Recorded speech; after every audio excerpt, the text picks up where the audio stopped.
une magnifique femme gabonaise et un talentueux chanteur jamaïcain. Voilà une histoire d'amour improbable qui se complique encore lorsque l'on sait que la première est la fille du richissime président Omar Bongo Ondimba et le second la star internationale du reggae Bob Marley. Cette relation inattendue a pourtant bel et bien eu lieu et fut l'occasion pour le célèbre Rasta de renouer avec ses racines africaines. Pascaline Bongo, qui est donc la sœur de l'actuel président gabonais Ali Bongo, est tombée éperdument amoureuse de l'artiste aux dreadlocks, ce qui était loin de plaire à son papa. Laissez-moi vous raconter leur incroyable histoire. Nous sommes en 1979. Pascaline Bongo est une fille choyée à qui son père Omar ne refuse rien. Elle est étudiante, elle a 23 ans, et c'est en tant que groupie absolue du reggaeman Bob Marley qu'elle se rend à un de ses concerts aux États-Unis. La jeune femme, à la fin du concert, fait jouer les relations du papa pour s'infiltrer dans la loge de la star, à qui elle veut dire tout le bien qu'elle pense de lui.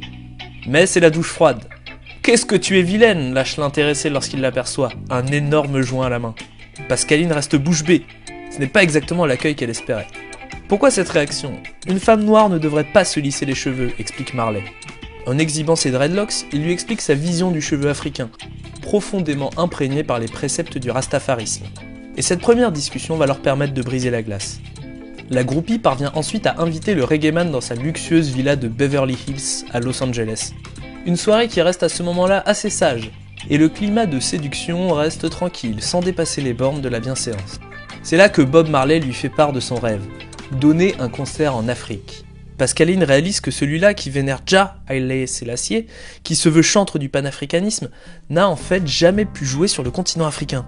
La fille Bongo saisit l'occasion et propose à son idole de venir jouer à Libreville pour un concert privé. Papa s'occupera de tout, pense la jeune femme. Mais papa, pas sûr qu'il aime autant Marley que sa fille.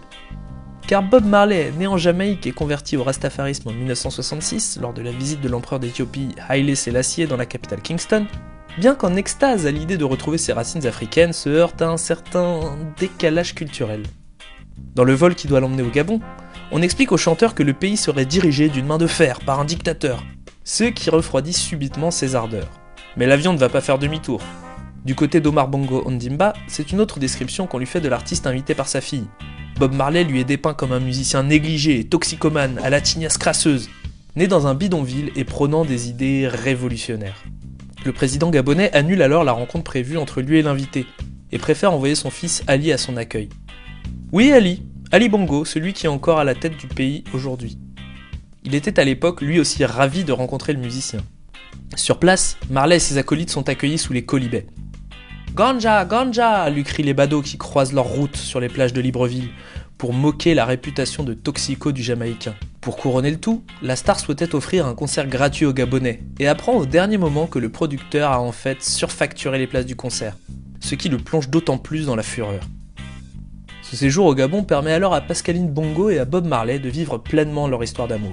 Bien que mariée et courtisée par un nombre de femmes qui fatigueraient même nos chasseurs les plus téméraires, la star consacre tout son amour à la fille du dictateur. Si la relation est assumée, le travail de beau papa empêche pourtant les deux tourtereaux d'officialiser leur relation. Pas caché, mais pas public. En privé, Bob Marley est complètement dingue de celle qu'il appelle sa princesse africaine, et rêve d'avoir un enfant avec elle. Mais Pascaline sait bien que son père n'acceptera jamais qu'elle se marie avec cet étranger aux coutumes bien différentes des siennes. Alors elle n'ose imaginer la fureur dans laquelle pourrait entrer Omar Bongo si sa fille tombait enceinte hors mariage d'un homme que le président considère comme un moins que rien. Pour les Rastas, la contraception et à plus forte raison l'avortement sont de terribles péchés, et la jeune femme est obligée de prendre la pilule en cachette pour éviter qu'un petit Bob Marley ne se mette à pousser dans son ventre. Pascaline Bongo décide ensuite d'arrêter de se lisser les cheveux, et commence à les tresser à l'africaine, sans pour autant adopter les dreadlocks de son amant, car son père n'aurait jamais laissé faire. C'est fin 1980 que Bob Marley apprend qu'il est malade. Le mélomane avait contracté un mélanome qui aurait dû être amputé, mais la pratique est interdite par les préceptes Rasta. Ce mélanome a progressé en cancer généralisé et le Rastaman voit tout son corps l'abandonner subitement. Pendant 6 mois, il sera hospitalisé en Allemagne, subissant divers traitements expérimentaux s'avérant tous inefficaces. Chaque semaine, Pascaline se rend depuis le Gabon à sa clinique de Bavière, et elle voit l'amour de sa vie se détériorer, devenir l'ombre de lui-même. Et dans son cœur, Pascaline sait que, quoi qu'en ait dit son père, président ou pas, elle aurait dû accepter de porter l'enfant de Bob Marley quand cela lui était encore possible. Transféré en urgence à Miami en mai 1981, le Rastaman perd son combat contre le cancer et laisse derrière lui sa princesse africaine, sans bébé Bob dans le ventre et le cœur en miettes.